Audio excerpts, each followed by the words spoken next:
Jadi Bapak Ibu yang saya hormati, itu yang pertama, cari alamat dulu. Ya, mencari alamatnya ada di diri kita sendiri. Belajarlah kepada orang yang ahlinya. Jangan hanya sekedar menunggu. Sebab tidak ada orang yang bisa menyelamatkan diri kita kecuali kita sendiri, Pak. Nah, orang lain paling membimbing. Tapi yang menyelamatkan diri kita, ya kita sendiri. Gitu. Nah, kalau kita nggak mau menyelamatkan diri kita sendiri, ya jelas nggak akan selamat. Nah, doa orang lain itu bantuan. Ibarat orang jalan di pinggir jurang, begitu dia akan tergelincir ditarik. Nah, akhirnya selamat. Tapi kalau dia sendiri menceburkan diri masuk jurang, gimana mau nariknya lagi? Nah, jadi oleh karena itu ya kitalah yang harus berusaha untuk menyelamatkan diri kita sendiri. Satu diantaranya cari alamat, kembali kepada Allah. Yang kedua, kita perlu tahu rute jalan yang akan kita lewati. Ya, sebab kata orang, begitu ruh kita sudah keluar dari jasad, dilihat langit tak bertiang, dilihat laut tak bertepi. Terang lebih terang dari matahari, tapi enggak jelas arahnya dari mana. Tak tahu lagi mana utara, selatan, barat, dan timur. Kemana diri akan pergi. Nah, kalau enggak tahu alamat, ya, rute jalan juga enggak paham, nah kesasar nanti, Pak. Nah, maka dari sekarang ini kita pelajari, kita bertanya kepada mereka yang ahlinya, itu rute jalan yang akan kita lewati. Menurut mereka yang ahlinya, ya, ada 4 alam yang akan dilalui oleh seseorang yang akan meninggalkan dunia ini, yang akan pulang ya ke alam asalnya. Yang pertama kita akan melewati namanya alam ruhiyah. Apa itu alam ruhiyah? Apa ciri-cirinya? Bagaimana kita menyikapinya? Itu perlu kita bertanya kepada mereka yang ahlinya. Yang kedua, alam nuriyah.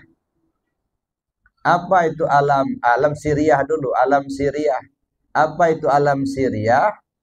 Apa tanda-tandanya? Bagaimana kita menyikapinya? Juga perlu bertanya sama yang ahli. Yang ketiga, alam nuriyah. Apa itu alam nuriyah? Bagaimana ciri-cirinya? Bagaimana kita menyikapinya? Tentu juga kita bertanya sama mereka yang ahlinya. Dan yang keempat, alam uluhiyah. Disitulah alam asal kita. Kembali ke alam uluhiyah. Ya. Di alam uluhiyah itu, apa tandanya, cirinya, dan bagaimana kita menyikapinya, ya itu perlu kita kaji lebih jauh. Nah, saya bukan tidak mau menjelaskan. Pertama, karena memang kita masih sama-sama belajar, masih sama-sama mencari. Yang kedua, waktunya mungkin tidak cukup untuk kita jelaskan itu semua.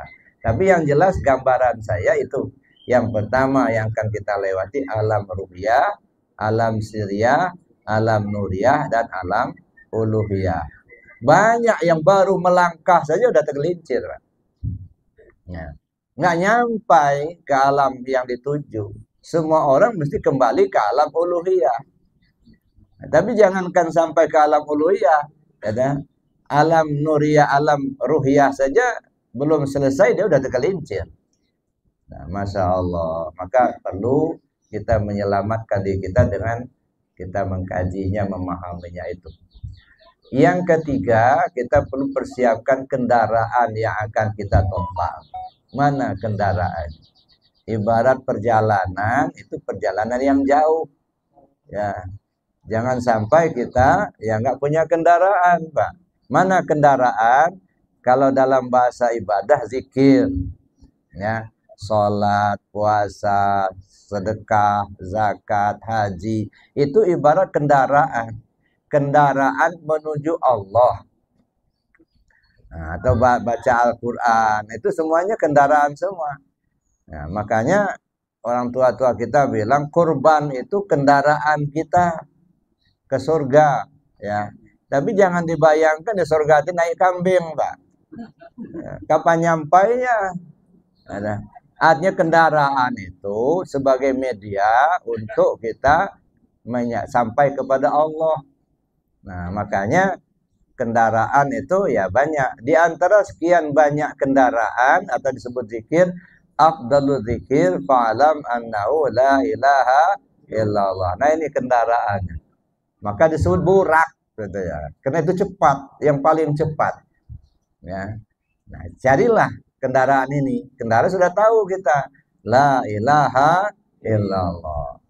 Nah, tapi bagaimana cara untuk mengendalikan kendaraan ini? Pesawat sudah punya, tapi udah bisa jadi pilot atau belum? Nah, ini masalahnya. Ada mobil punya, coba jadi bisa nyupir apa enggak? So, nggak ada orang lain yang bisa menyupirkan kecuali nyupir sendiri, Pak. Ya, kalau kita punya pesawat, kita sendiri yang jadi pilotnya. Punya mobil, kita sendiri yang jadi supirnya. Nggak bisa orang lain yang nyupir. Nah, ini yang saya katakan tadi, siapkan kendaraan yang akan ditumpangi. Nah, kalau bahasa zikir itu disebut la ilaha illallah. La ilaha illallah itu kalimat. Ya. Ini la ilallah itu kan banyak gelarnya itu. Ada disebut kalimat tauhid, ada disebut kalimat taqwa, ada disebut kalimat ikhlas, ada disebut juga hisnullah. Itu la ilaha illallah itu. Ya. La ilaha illallah hisni. Man qala la ilaha illallah dakhala hisni. Man dakhala hisni amina min azabi. La ilaha illallah itu benteng aku, kata Allah. Siapa orang yang mengucap la ilaha illallah berarti dia masuk ke dalam bentengku. Siapa orang yang berada dalam bentengku aman dia dari siksaanku. Nah, makanya zikir la ilaha illallah ini dianjurkan betul oleh Rasul sallallahu alaihi wasallam. Jaddidu imanakum, kata Rasul kepada para sahabat. Perbaharui iman kalian. Ya. Lalu sahabat tanya, kaifa nujaddidu imanana ya Rasulullah? Bagaimana caranya ya Rasul kami perbaharui iman kami? Lalu Rasulullah menjawab, faksiru bidzikri la ilaha illallah. Kalian mesti banyak-banyak sebut la ilaha illallah itu. Jadi kita berzikir dengan kalimah la ilaha illallah dalam bilangan yang banyak, itu merupakan pelaksanaan dari ajaran junjungan kita Nabi besar Muhammad SAW. Jadi orang yang nggak senang dengan zikir itu ya, itu tandanya dia benci sama Allah. Ya, alamatu hubbillah hubbi zikrillah, wa alamatu ghadbillah ghadbi zikrillah. Tanda orang cinta kepada Allah senang zikir. Tanda orang benci sama Allah benci sama zikir. Nah, jangan sampai kita menjadi orang yang benci sama Allah. Kepada siapa kita minta tolong? Ya, kalau Allah nggak mau nolong gimana? Ya, nggak ada tempat berlindung kecuali kepada Allah saja. Nah, oleh karena itu Bapak Ibu yang saya hormati, Rasulullah menganjurkan kepada kita banyak-banyak sebut la ilaha illallah. Sampai beliau mengatakan man qala la ilaha illallah akhiru kalami dakhala jannah. Siapa orang yang akhir kalamnya mengucap kalimat la ilaha illallah, dia masuk surga. Tapi ini bukan tawaran murahan, ini tawaran sulit. Saking sulitnya menghadirkan kalimat itu bagi orang yang akan muhtadar, kalau bisa hadiah surga. Saking sulitnya. Jadi jangan dianggap remeh, kalau begitu nggak usah sholat aja katanya. Ya, nggak usah ibadah aja, ingat-ingat aja la ilallah, kalau mau mati ucap masuk surga aja. Nggak begitulah. Ya dah. Saking sulitnya, maka Rasul menganjurkan supaya dibiasakan dulu. Sebab kata Nabi, matanas bima ya'isu bih. Manusia mati sesuai kebiasaan. Nah, kalau lidahnya sudah terbiasa menyebut la ilaha illallah, insya Allah mau meninggal pun dengan kalimat la ilaha illallah. Biasakan dulu. Kalau masih sehat begini, gitu kan, ya, umur masih ada, badan masih sehat, jarang-jarang nyebut la ilaha illallah. Khawatir, Pak, nggak muncul kalimat itu ketika meninggal nanti. Ya, karena belum terbiasa. Ya, nggak usah kita menyebut kalimat thayyibah itu. Cobalah perhatikan apa kalimat yang sudah terbiasa satu ketika muncul, Pak. Misalnya, ya, maaf ya nih, di kampung-kampung, karena sudah terbiasa, begitu jalan tertarung kakinya dengan batu. Apa yang disebut? Astanaga. Astanaga, apa artinya astanaga? Ya. Masih mendingan astanaga. Ada lagi, begitu kakinya tertarung di batu, trak, ya, seleh kidah. Apa itu seleh kidah? Tapi karena itu yang terbiasa di lidahnya. Kadang-kadang maaf, mohon ampun kepada Allah. Kadang-kadang alat vital maknya yang sebut-sebutnya. Nah, ini karena sudah terbiasa begitu. Sekarang kita tinggalkan hal-hal yang begitu itu. Apa seleh kidah itu nggak ada artinya nggak. Astenaga, apa itu astenaga? Carilah kamus, nggak ketemu nggak? Mungkin saya juga nggak paham betul, Pak. Mungkin karena zaman dulu nenek moyang kita sebelum beragama Islam kan agama Hindu. Lidah itu nggak terbiasa menyebut bahasa Arab, Pak. Begitu datang Islam, astaghfiruka. Astaghfiruka nggak bisa sebut astanaga. Nah, jadi astaghfiruka kok jadi astanaga gitu ya. Ya. Begitu juga misalnya seleh kidah. Apa itu seleh kidah? Mungkin, ini mungkin, saya nggak tahu juga ya.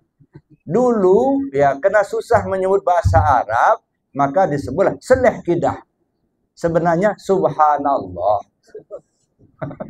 Mungkin begitu. Subhanallah. Cuma karena lidah nggak terbiasa, ya udah seleh kidah.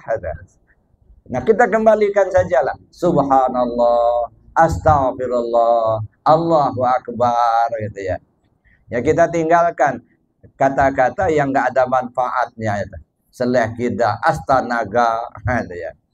Jadi Bapak Ibu yang saya hormati itu. Jadi artinya zikir. Kendaraan kita menuju Allah gitu ya. Kemudian yang keempat, bekal yang akan kita bawa. Apa itu bekal? Kebaikan yang kita lakukan selama hidup. Itu bekal. Ya, nggak usah ngumpul-ngumpulin pahala, Pak. Kenapa nggak usah? Karena pahala itu sebab akibat. Ya, makanya saya bilang orang yang beribadah, beramal, mengharapkan pahala, sama saja mancing ikan dalam ember. Beli ikan di pasar yang masih hidup, sampai di rumah ambil baskom, kasih air, lepasin ikannya. Ambil pancing. Boleh nggak? Boleh, siapa yang larang? Ikan aku yang beli, pancing aku yang mancing. Ya, tapi kan nggak ada manfaatnya. Ambil aja ikannya, goreng, selesai. Ngapa dipancing? Artinya pahala itu udah dijanjikan Allah. Fama ya'mal misqala dzarratin khairan yarah wa ma ya'mal misqala dzarratin syarran yarah. Udah jelas, ya kan? Siapa orang berbuat baik akan dikasih kebaikan, akan diberi. Yang berbuat jahat juga begitu. Jadi apa yang kita kerjakan kita tanggung jawab, Pak. Kita sendiri yang mengalami. Jangan sampai kita berpikiran, oh saya kan sudah berguru, ya. Ada mursyid. Nah, jadi mursyid itu yang tanggung jawab itu. Nggak bisa, Pak. Gara-gara dia sudah berguru, pokoknya katanya, saya sudah berguru pada mursyid. Mursyid tanggung jawab semua perbuatan murid. Yang enggak begitu. Yang dipertanggungjawabkan guru itu kebenaran ajaran yang disampaikannya. Tapi kalau pekerjaan murid ya tanggung jawab sendiri. Masa murid yang maling, guru yang tanggung dosanya? Itu enggak benar juga. Man amila salihan falinafsi wa man asa'a falaha. Siapa orang yang berbuat baik, keuntungan buat dirinya sendiri. Kalau dia berbuat jahat, risiko tanggung sendiri. Ini enggak ada juga yang berpaham. Kalau dia sudah berguru dengan seorang mursyid, ya semua kesalahan perbuatan murid ditanggung sama gurunya. Yang enggak lah. Yang ditanggung oleh guru itu kebenaran ajarannya. Guru bertanggung jawab dunia akhirat. Itu yang dipertanggungjawabkan oleh guru. Bukan pekerjaan muridnya. Masa murid yang maling, guru yang nanggung dosa. Nah, ini pemahaman dan pemikiran seperti itu harus kita hindarkan jauh-jauh, Pak. Ya, berusahalah dengan sendiri. Maka saya bilang tadi, nggak ada orang yang menyelamatkan diri kita kecuali kita sendiri. Nah, kalau kepingin baik di akhirat, perbaiklah perbuatan kita di dunia ini. Makanya Rasulullah mengatakan, silakan kalian berbuat baik serasa cukup jadi bekalmu di dalam surga. Silakan kalian berbuat jahat serasa mampu menanggung derita dalam neraka. terserah. Ya. Jadi Bapak Ibu yang saya hormati, oleh karena itu 4 ini kita persiapkan. Pertama apa tadi? Cari alamat. Kemana kita pergi sudah mati, alamatnya kemana? Kembali kepada Allah. Satu. Yang kedua, kita siapkan, kita pelajari rute jalan yang akan kita lewati. Mana rute jalan tadi? 4 alam. Alam ruhiyah, alam siriyah, alam nuriyah, dan alam uluhiyah. Nah, silakan kita bertanya kepada mereka yang ahlinya, apa cirinya, bagaimana menyikapinya. Yang ketiga, kita cari kendaraan yang akan kita tumpangi. Ya, singkatnya kendaraan adalah kalimat la ilaha illallah. Ya, kendaraan itu banyak apa? Sholat kendaraan, puasa kendaraan. Dalam bahasa ibadah namanya zikir. Ya, oleh karena itulah maka kita perbanyak zikir, perbanyak kendaraan. Tapi kendaraan yang paling cepat, paling afdal, la ilaha illallah. Tadi kan afdalu dzikir fa'lam annahu la ilaha illallah. Seafdal zikir, seagung-agung zikir, ketahuilah fa'lam la ilaha illallah. Cuman kadang-kadang kita cuman cukup ngebaca saja, Pak. Nah, kita lupa memahami. Ada kalimat fa'lam di situ. Fa'lam itu apa? Ketahuilah. Kalau ketahuilah itu berilmu dulu, baru tahu, Pak. Jadi berilmulah tentang la ilaha illallah itu supaya kita mendapatkan afdolnya. Kalimat zikir yang terafdol ya la ilaha illallah. Tapi kapan kita dapatkan afdolnya? Setelah fa'lam. Setelah kita tahu.